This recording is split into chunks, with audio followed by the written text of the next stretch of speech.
bisa tidur. Tiada kantuk menyerang padahal nyaris tengah malam. Entah apa yang membuatku tak mengantuk. Biasanya lewat pukul 8 telah didera kantuk. Tapi malam ini tubuhku menghadap dinding, memungungi suami yang tengah mendengkur. Pikiran berkelana tak karuan. Ku hela nafas pelan.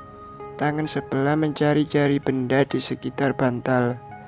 Gawai, iseng ku buka media sosial Facebook. Sesekali kening berkerut, sesekali mengulum senyum, dan sesekali ingin terbahak-bahak. Macam-macam ulah manusia dumai yang keranjingan menulis status. Apa-apa diceritakan, sedikit-sedikit dikritisi, sedikit-sedikit dipermasalahkan. Soal politik, ekonomi, harta, kekayaan, keluarga, sahabat, uang, baju, tas, sepatu, terkecuali tidak untuk soal isi celana dalam. Yang tak penting dibuat status. Barangkali tak penting buatku, namun buat mereka mungkin maha penting. Rajin amat nulis status ya. Banyak waktu luang ya. Penasaran, apakah orang-orang itu tak memiliki pekerjaan lain hingga kerap menggulung gawai hingga lupa waktu? Aku kok nyinyir. Kubalikan tubuh lalu telentang, menatap langit gamar yang gelap, membayangkan yang tengah bergembira ria di Dumai. Sementara aku bukannya anti, namun tak pernah lama, sekitar beberapa menit, dan hanya menjadi pengamat. Itu pun jarang kulakukan. Seperti malam ini, gawai lantas kumatikan, lalu kutaruh di tempat semula. Tak menulis status, tak memberi jempol, apalagi ikut berkomentar. Ada yang mengirim pesan di Messenger. Jika sekira tak penting, tak kubalas.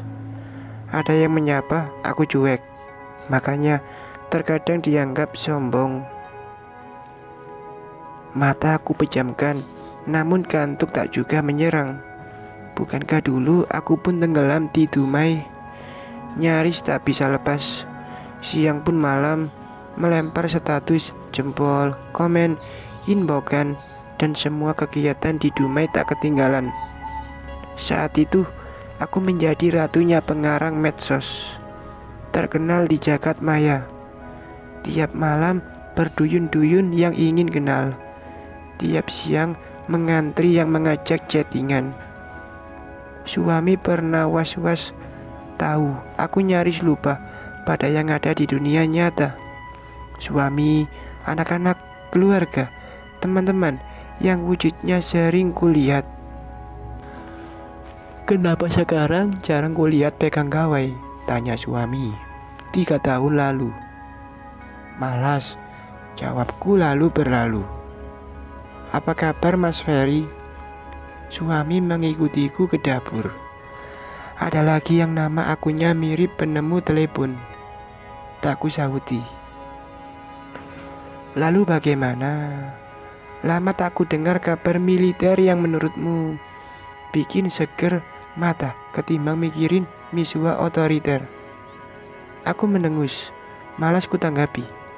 Dia ungkit-ungkit lagi. Lalu aku menyeduh kopi. Sepertinya pernah membaca chat dari Bang siapa ya yang doyan manggil Adinda padamu? Budayawan terkenal dari Pulau Sumatera. Begitu yang pernah kau bilang. Suami terus mencandaiku. Bibirku manyun. Ku adu kopi dalam cangkir. Satu lagi. Orang pada larang yang konon mau memberi tas merah tapi tak jadi karena cemburu.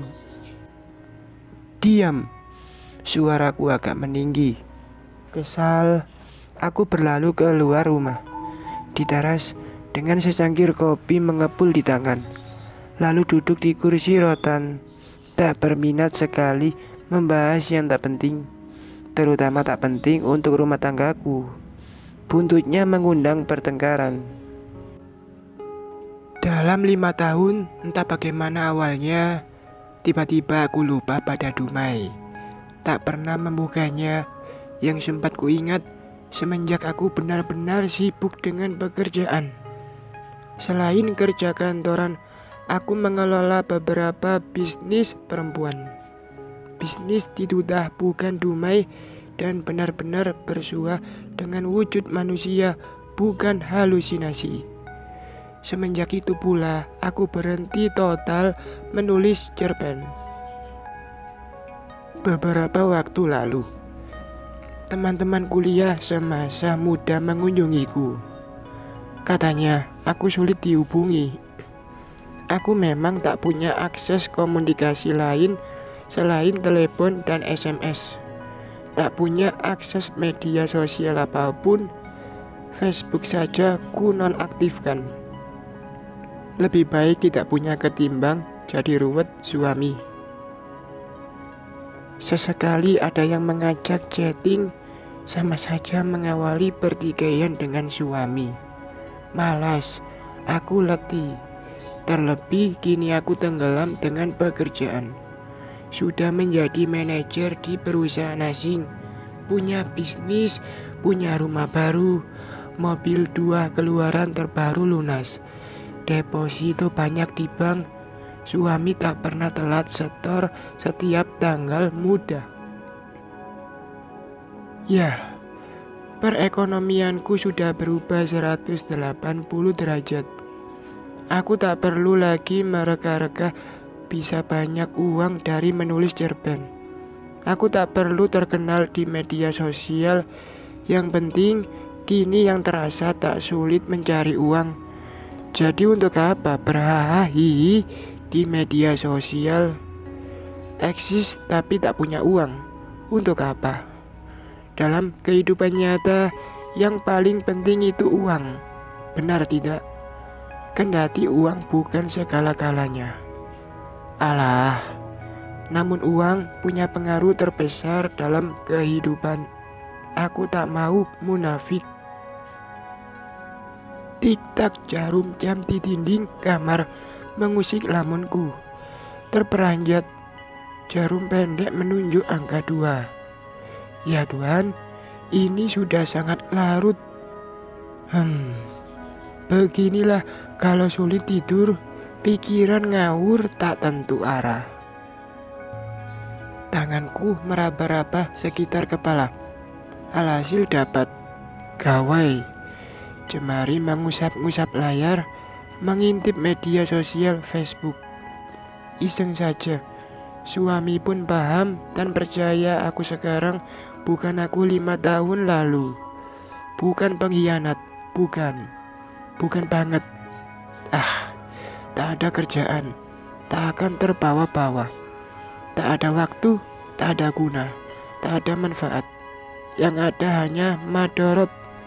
Aku taubat, takut keburu kiamat dan terkena laknat. Kemana saja, apa kabar? 2 alisku bertaut, nama akunnya asing, sangkuriang kesiangan. Kusingkap profilnya, sedikit penasaran. Ternyata dia. Tak ku balas. Takut merasa diberi hati. Sombong sekarang. Balas jangan. Balas. Baik, kabarmu sendiri. Benar. Merasa mendapat peluang, lalu mengalir isi chattingannya. Katanya, aku lupa janji. Janji? Janji apa? Kenapa sulit ku hubungi? PIN BB, WA, Telegram, dan nomor HPmu lama tak aktif. SMS selalu aktif. Hari gini masih pakai SMS. Dia melempar emoji. Intinya meledek. Mungkin merasa menjadi manusia paling gaul di muka bumi ini. WhatsApp ada, kataku. Sekarang aku minta kontak WA, nomor HP, semua aku minta. Lalu dia memaksa minta. Beri jangan. Akhirnya semua aku berikan. WhatsApp baru buatan suamiku 2 hari lalu, juga nomor gawai. Setelah itu, rasa kantuk tak bisa dihindari. Aku tak ingat apa-apa lagi. Pulas, terbangun karena suara mesin mobil di garasi. Kukucek mata, lalu terkuak. Kulirik suami sudah rapi dengan pakaian kantornya. Pulas tidurmu. Suami melirikku sembari membetulkan dasinya. Kuputar tubuh kiri kanan lalu beranjak. Tak kusahuti, lalu kuturuni pembaringan. Berdiri hendak menuju kamar mandi, namun ucapan suami seketika menghentikan langkahku. Jawab dulu itu chattingan di WhatsApp. Entah dari kontak siapa, sebab tak bernama. Malah aku sejak pukul 3 tak bisa tidur lagi. Terusik oleh yang ngeyel ingin meneleponmu. Kaget, aku baru teringat gawe. Entah di mana, rupanya sudah berada di tangan suami. Dia menyerahkan ke depanku. Benar, ada satu kontak yang menelepon beberapa kali, seolah memaksa.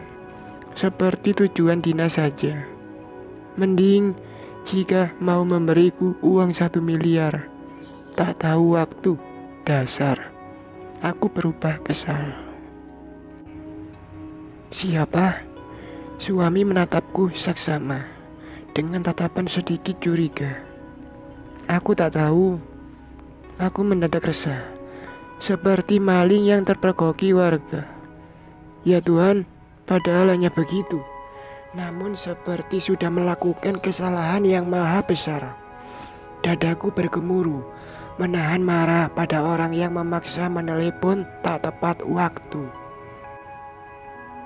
Terlebih dalam isi messenger bertubi-tubi kalimat yang tak biasa. Neng cantik, Aa kangen sekali, ingin ketemu. Kapan kita ketemu? Gagal terus, dulu gak jadi-jadi. Atau Aa ke rumahmu saja ya. Angkat dong teleponnya, say.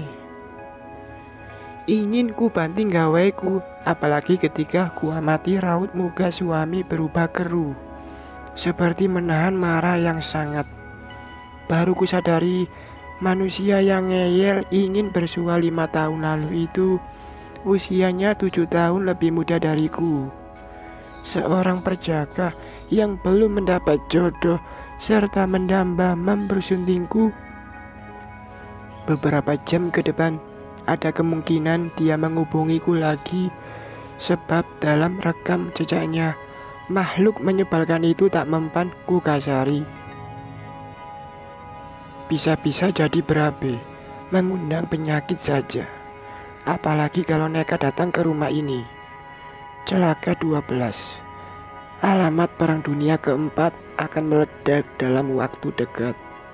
Blokir jangan, blokir jangan, blokir jangan.